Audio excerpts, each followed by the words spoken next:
We got a story from the Post Millennial. Major flop. Disney's live-action Snow White expected to lose $115 million. Did you know it is one of the lowest-rated films now on IMDb? Well, how low are we talking? I think it's like the 8th lowest. Oh, really? Yeah, it's bad. It can't be that bad. It was. Well, it was. There were problems in the actual story, like the story they had issues. They tried to remedy those issues. There was problems with Dinklage was complaining about the dwarves, so they tried to change it from. Was he in it, or was he just complaining about the dwarves? He was complaining about dwarves. He was complaining because they that didn't hire them. And how many movies are dwarves going to be able to act in? Right? Well, but they were complaining that there were dwarves, and so they changed the dwarves to the companions, and and then people were like the bandits. The bandits. No, they didn't. No. And then they were like, okay, we have to get rid of the band. So my point being, there were multiple problems with the actual storyline. And then once the movie was finished, Rachel Ziegler was terrible for promotion. She was saying things that were completely polarizing. Whether or not, like, your opinion. I got to pause you, Phil, because I think you glossed over the most important part. What's that? It was not the 7 companions. What was it? They did change it to the bandits, but initially it was the 7 racially and gender diverse companions. Yeah. There you go, Michael. But the other thing that's funny is Vanity Fair just had a headline that says, even though it's a flop, they made Rachel Ziegler into an icon. It's like, no, you're trying to make fetch happen. Yeah, exactly. You're trying to make her an icon. No one thinks she's an icon. She's a pain in the ass. Unlikable. And again, you don't have to. Wow. I mean, geez, look at how ridiculous. Phil, So here's what happened. Here's what happened. They were making the movie. Peter Dinklage did a podcast where he said, "Are you seriously doing dwarves? Like, how backwards is? What year is it?" And it became a big story. Yeah, what year does Snow White take place? It's not 2025. What are you talking about? It's medieval. Right. But and more importantly, dwarves are mythological creatures who are born from the clay of mountains. They are not little people. Okay, can we stop this? I have to tell this story. I've told this story several times, but this bears. It's April Fool's. Let's have fun. I remember exactly where I was as a kid on Shore Parkway. I was like 4 or 5. And I was at that age where you start understanding, okay, dinosaurs are real, dragons are fake, unicorns are fake, snakes are real, ninjas are real. I know where this is going. You know, ninjas are real, elves are fake. And that was the first time in my life I saw a little person. And he turns the corner in his little denim vest, and I saw him, and I'm like, well, back to drawing board. I'll never, and I just, yep, I thought I had it. So here's what happened. Incredible. Peter Dinklage complained. So what we believe happened was they said, okay, let's do Snow White and the bandits instead.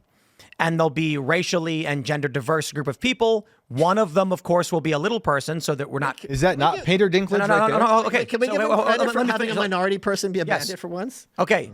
Well, that's true. 2 of them, actually. Right? 3. Yeah. So then what happened was there was a major backlash when this photo emerged. And everyone began mocking the film, saying no one's going to want to see Snow White and the 7 gender, Right, the bandits on companions. yeah. So then they decided to do the dwarves, but instead of casting people because it was offensive, they would CGI them. Right. Oh my. They merged the 2 films together. So there's no prince, there's a bandit.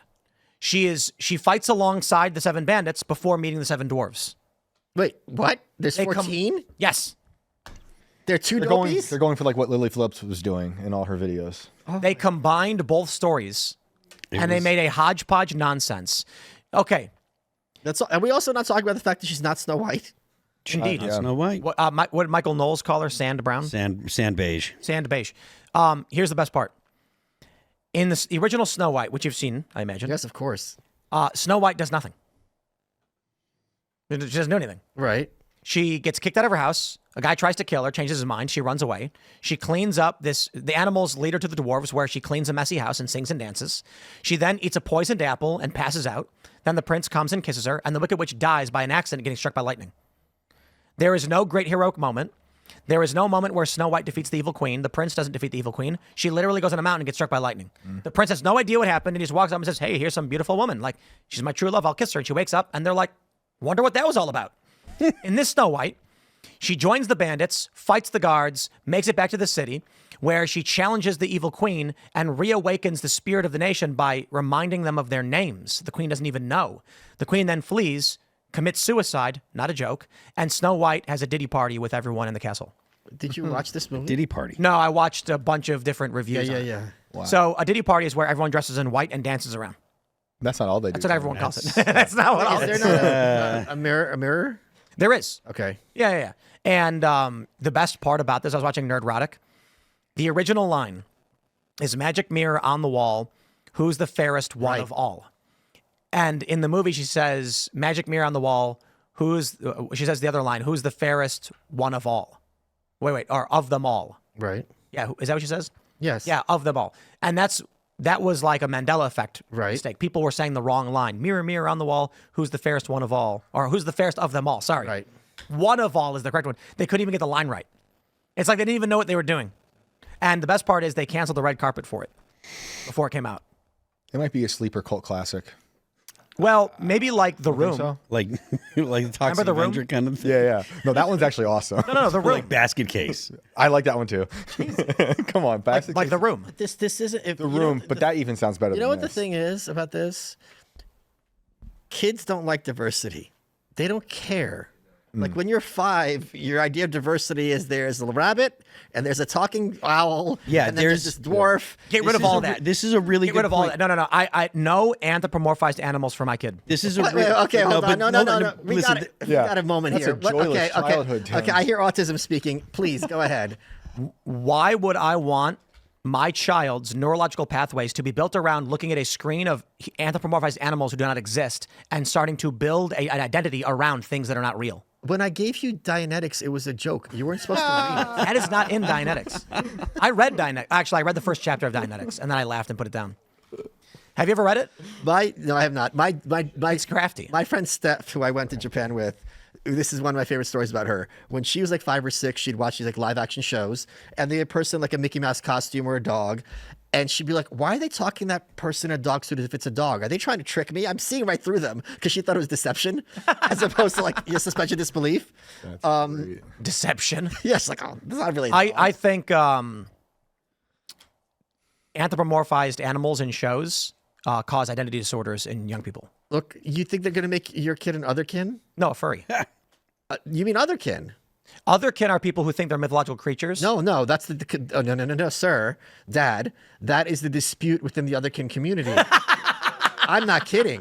The dispute is, I if I'm an know. otherkin who believes I'm a dog, and Shane is an otherkin who thinks he's a dragon. Dragons don't exist. Are you really an otherkin, or you have screw loose? Right. Oh, I think dragons I are know. real. There's owlkin, wolfkin, Yes, etc. Right. But there are no dragonkin because dragons aren't real. But that's not what I'm talking about. Okay. So the kin community actually believe that they have an affinity for the animal, like the spirits Correct, within them. yes. Furries dress up like cartoon animals. Correct. Yes, and engage with each other. And that's rooted in an identity disorder developed around anthropomorphized animals in cartoons. I don't believe this at all, and here's why I think you're wrong. Because anthropomorphized animals have been a thing since the 20s at least, and the furry phenomenon is very recent. Because of the expansion of mass media. No, everyone saw Snow White in the theaters back in the day. Everyone saw Robin Hood when he's a fox. There's a yes. We all but- grew up on these. I talk to animals in real life. So there's I'm fine. two things to consider. Sure. The expansion of media, the population expansion, meaning the meme is this. In 1990, a man says he wants to. He's hot for toasters. Okay. A guy smacks him on the back of the head and says, "Shut up, you weirdo." Right. 2024, he says he's hot for toasters, goes online, finds a community of toaster lovers, and now he's going around with a group of people at a toaster convention. I'm familiar with batterykin. Oh. Okay. Man. I draw the line at anthropomorphized inanimate objects, but animals are fine. Yeah, none of this, like, what's his name? The candelabra from Beauty and the Beast? Get rid of that. Yeah. Straight to the camp. Lumiere, is that his name? I don't know. Oh, I yeah. thought Beauty and the Beast was a messed up movie, to be honest. Why is that? Because it encourages people like uglies? No, because first of all, the witch who curses them curses the servants. Oh, that's like- true, yeah. Like Guilty by this, association. okay, first of all the prince did was say, like, it's my house, you can't come here, lady. And so she tries to destroy his life and everything he has. The servants who are just working jobs are cursed to be ridiculous objects. Basically, one day you show up for work and you're like, look, man, I don't know, all I do is I clean the floors, and you turn into a mop. And that's like your existence forever until that guy learns to love. That's what you did to Ian. Look at his hair. Well, isn't the point that like the person that did the cursing was actually bad and kind of crazy? So I mean, that's kind There's of no good guys in that. Gaston is the only good guy. Why? Because of his pecs?